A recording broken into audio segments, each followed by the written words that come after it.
সততার নজির গড়লেন মেখলিগঞ্জের বিশিষ্ট ব্যবসায়ী গোপাল সাহা। সোমবার তার দোকানে খরচা নিতে আসেন কলিন ডাকুয়া নামের জনৈক ব্যক্তি।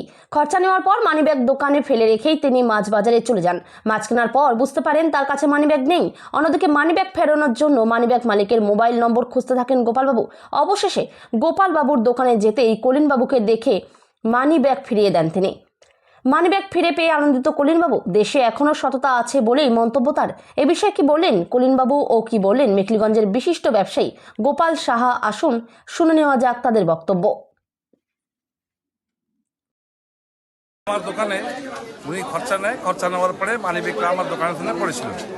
তারপরে দেখি যে মানিব্যাগটা পড়ে আছে, কেউ নাই। তা আমি তখন মানিব্যাগটা নিয়ে দোকানে রেখে দিলাম।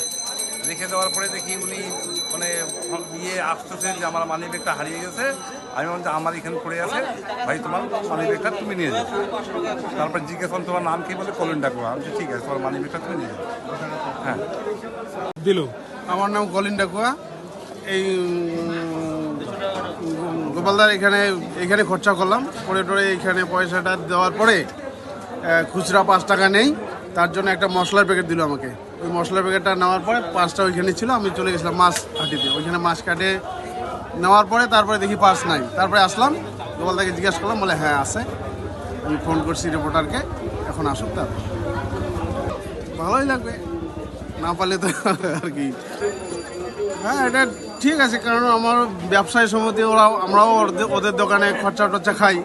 এটা পাওয়ার পরে আমারও ভালো লাগলো জিনিসটা, যে না এখনো সততা আছে দেশের মধ্যে। কি রাস্তাঘাটে পড়লে তো আমি পাইতাম না।